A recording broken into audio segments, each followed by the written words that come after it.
E a gente sabe, né, que nessa época do ano as tentativas de golpes disparam. Então, bora aprender, né, como evitar essas ciladas, como que a gente fica atento, como recuperar ou pelo menos tentar recuperar o dinheiro perdido. Vem cá, vamos bater um papo com a gente. No nosso estúdio, eu recebo a advogada, doutora Lígia Mafra. Obrigada pela sua participação. Obrigada, boa tarde. O professor Otávio Lubi, né, que é especialista, é mestre em computação, especialista nessa área, né, virtual. Muito obrigada pela sua presença, professor.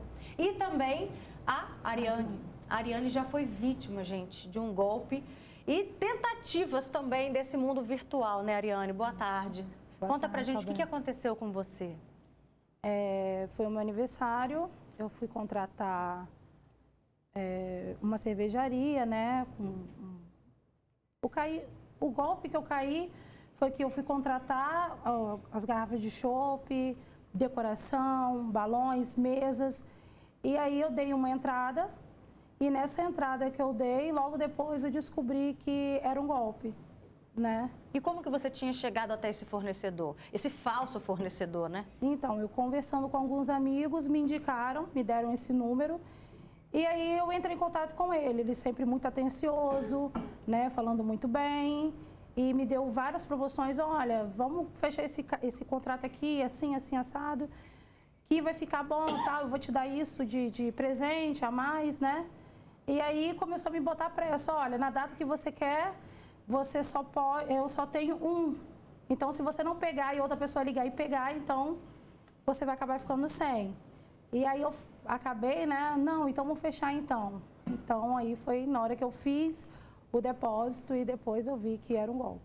Doutora Lígia, a gente sabe que além do estelionato, digamos, comum, que é esse que a Ariane sofreu, a cada dia os golpistas estão se reinventando. E se não bastasse esse risco que a gente corre, agora também tem pela internet, né? A gente se pergunta, eles estão evoluindo e de que forma que a gente vê também esse amparo na lei para acompanhar essa evolução, para que a gente veja penalidade para esses golpistas. Boa tarde. Boa tarde. Roberta, ainda é o mesmo crime, ainda se trata de, em tese, estelionato. Mas com o avanço dessas tecnologias, a gente tem novas possibilidades de praticar esse crime. E isso em conjunto com uma insegurança das nossas informações, né? Acho que as pessoas que praticam esse tipo de crime estão mais espertas do que nós, estamos fornecendo nossos dados, estamos deixando sem a devida segurança os nossos dispositivos, não somos instruídos para isso na maioria das vezes, e isso está nos tornando cada vez mais suscetíveis a esse tipo de golpe.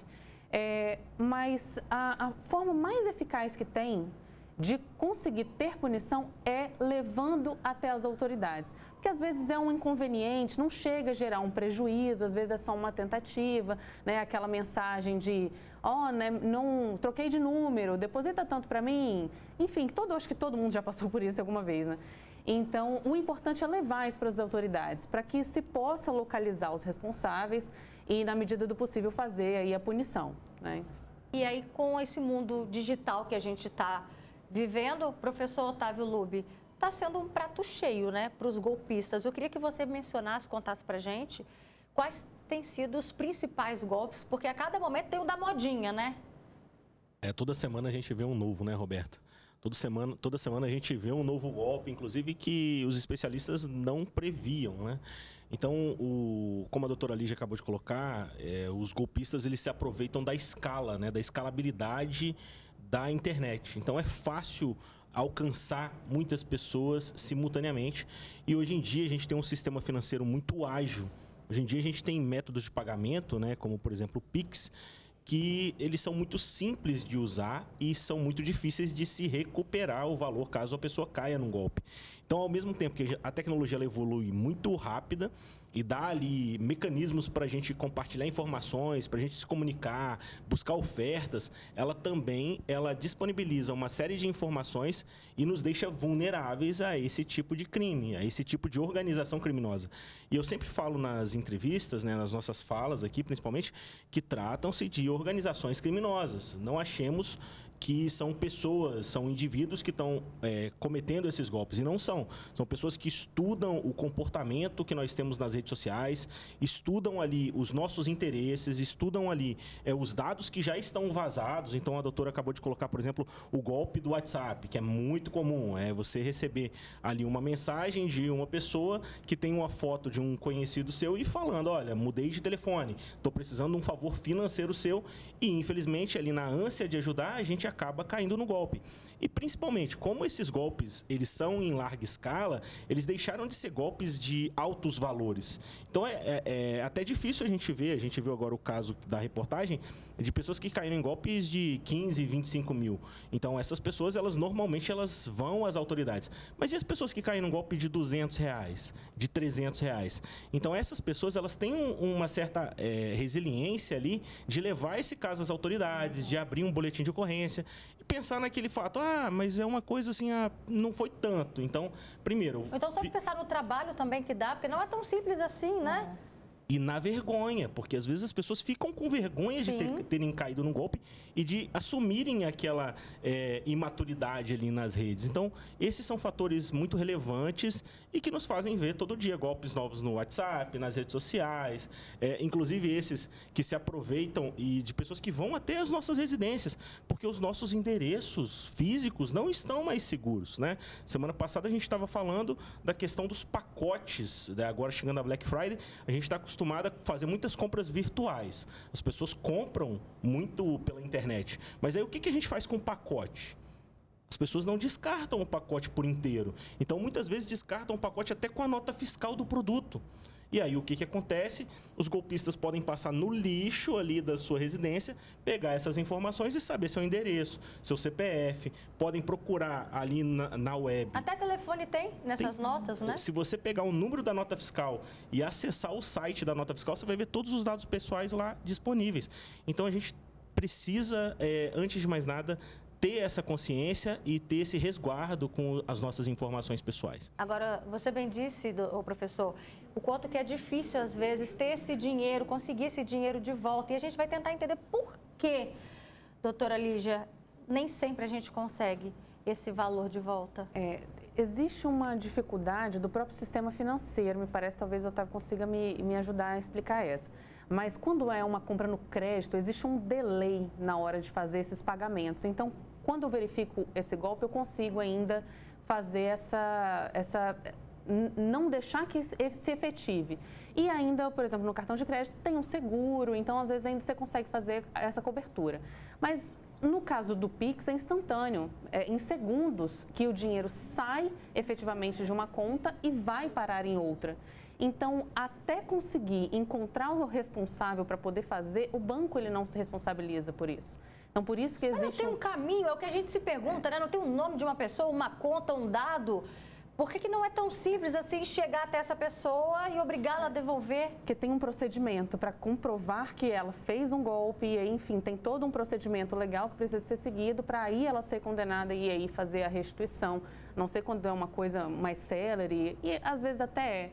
Mas o Pix ele tem essa dificuldade específica, justamente pela rapidez em que a transação é feita. Já que a gente está comentando a respeito desse golpe, né, do Pix, dessa tentativa que a gente a todo instante recebe, né, alguém lá no WhatsApp, ou é irmão, ou é pai, ou é mãe. Foi isso que aconteceu também com a dona Carmelita, gente. A gente vai acompanhar agora o depoimento dela.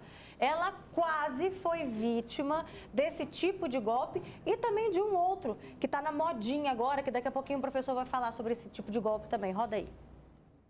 Ligaram para mim, ligação de vídeo, né? Aí apareceu um rosto de um homem, eu desliguei na hora. Deus me livre, não atendo, ligação de spam, não atendo de jeito nenhum. Então, daí uns dias, mandaram a mensagem pro meu zap. Mãe, deposita escrito, né? Deposita uma quantia em dinheiro para mim, parece que ele queria 10 mil. Deposita, mãe, que eu estou em apuro, pelo amor de Deus, mãe. Aí eu fui lá e escrevi assim, meu filho, fala a senha. Assim que eu falei, fala a senha, ele nunca mais, ele sumiu, não ligou mais e foi isso aí. Não devemos cair em golpe, temos que ter muito cuidado. para não cair em golpe. Carmelita foi super esperta. Às vezes as famílias utilizam, né, desses truques. Qual é a senha? Essa é uma dica, professor? Sim, pessoal, a gente não deve passar senha para ninguém. Para ninguém, isso é uma regra de ouro que a gente tem que seguir. As pessoas tentam se passar pela nossa família, tentam se passar por empresas, né? Eu já vi muitos golpes em que as pessoas recebem ligações com uma empresa para qual a pessoa está ali realmente obtendo um serviço daquela empresa. Ah, olha, eu vou mandar um código de verificação aí para o seu celular. E aí o que acontece? As pessoas muitas vezes não se atentam e o código de verificação é para restaurar a senha do WhatsApp. E aí tem um WhatsApp clonado. E aí rola aquele golpe do WhatsApp em que você tem o WhatsApp clonado e a pessoa manda mensagem para os seus contatos pedindo vantagens financeiras. Então, muitos dos golpes, eu diria que talvez 99% dos golpes que a gente vê hoje em dia são da famosa engenharia social.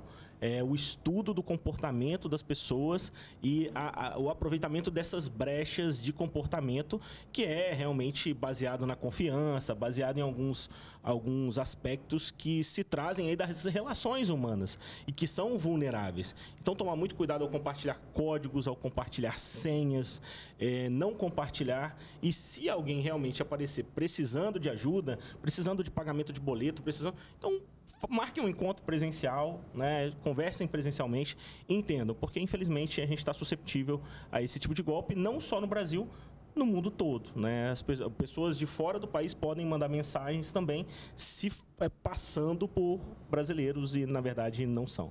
Ariane, você já recebeu um SMS ou então uma ligação pedindo...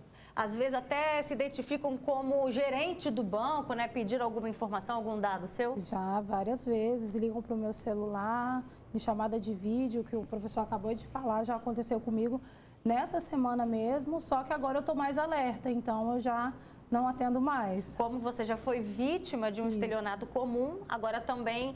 Nessa era digital, que tudo está na internet, você está mais atenta? Estou mais atenta, né? E alerto as outras pessoas também à minha volta.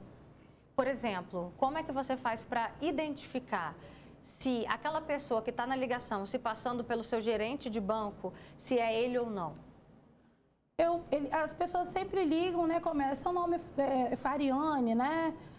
A maioria das vezes eles têm o nosso dado completo, eles sabem com quem eles estão falando, né? Só que aí quando eles pedem para confirmar, eu falo, ó, aguarda um minutinho que eu vou ligar para o meu banco, vou pedir para conversar com a minha gerente, ver se realmente, né? Ah, não, mas é aqui do banco e tal. Eu falei assim, não, mas eu já caí num golpe, eu não quero cair de novo. Até porque a gente às vezes eu até vou ao banco para poder resolver as minhas coisas. E a gente já fez alerta aqui no programa, presta atenção, meu amigo, minha amiga. Banco nenhum liga para você. Ó, INSS não liga para você. A gente já falou diversas vezes aqui no programa. Não caia nessa besteira de clicar em código e fornecer informações. Agora, você disse que...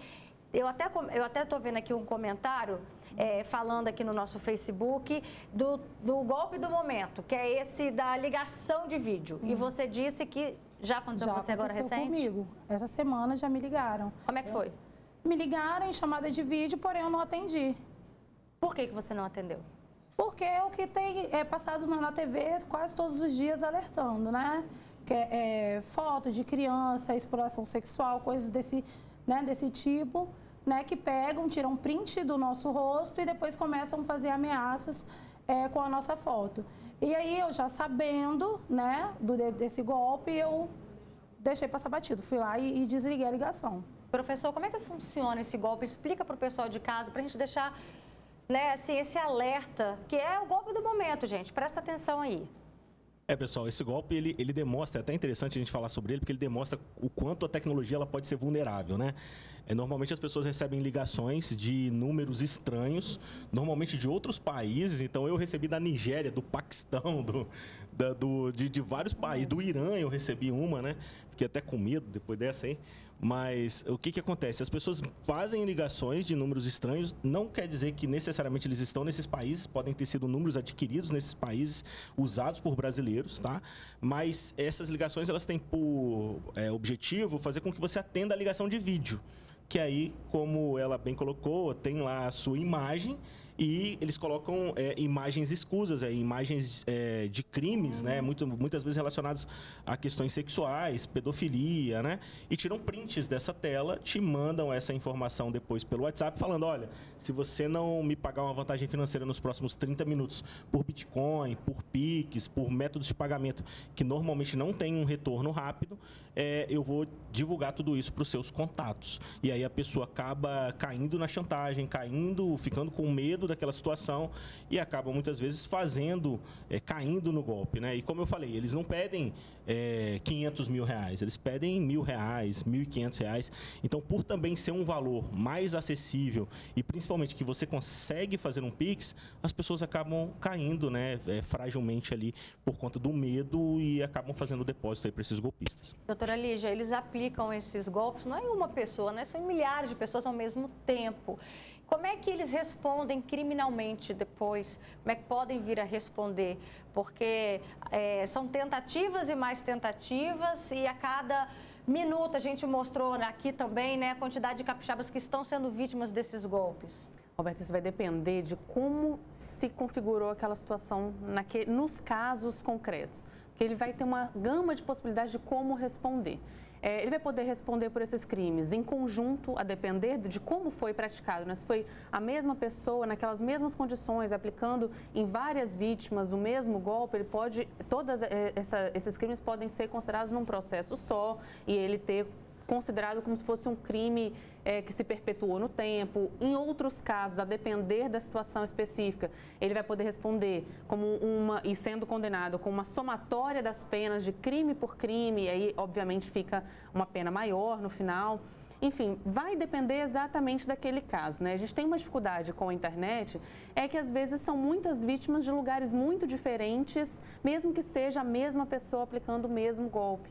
Então, tem uma dificuldade de fazer essa reunião. Mas, de qualquer forma, mesmo se tiver essa dificuldade de fazer essa reunião, ainda assim, levando para as autoridades e conseguindo fazer o processo contra aquela pessoa que está sendo acusada de praticar esse golpe, ela, no final das contas, se for condenada em todos, vai ter essa comunicação da justiça para verificar, enfim, o que tem contra ela em outros lugares, em outras cidades, em outros estados. Então, vai depender muito de como aconteceu ali naquele caso concreto. Lucimaria Alcântara fala chamada de vídeo, né? O golpe do momento. O Eldson Juvenal também diz, esses golpes também acontecem porque alguém está vazando os dados, né? Como o banco de telemarketing e etc. Gente, então a gente precisa ficar muito atento e prestar atenção também nas próprias informações que a gente acaba sem querer divulgando nas nossas redes sociais, como o professor Otávio bem disse, eles estudam a nossa vida, os nossos comportamentos, e aí fica fácil, né?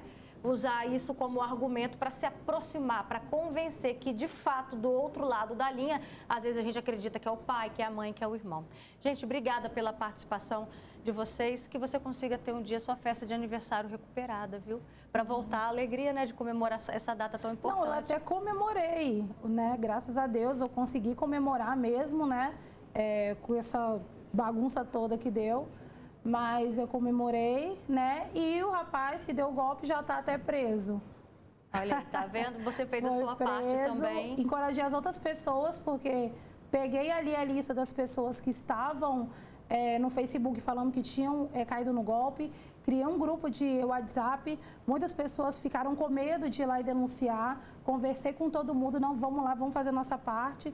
Denunciamos e ele foi preso. Então a gente encerra esse assunto com um exemplo positivo de que a gente precisa sim denunciar. Obrigada, viu? Obrigada, doutora Lígia, obrigada, professor Otávio.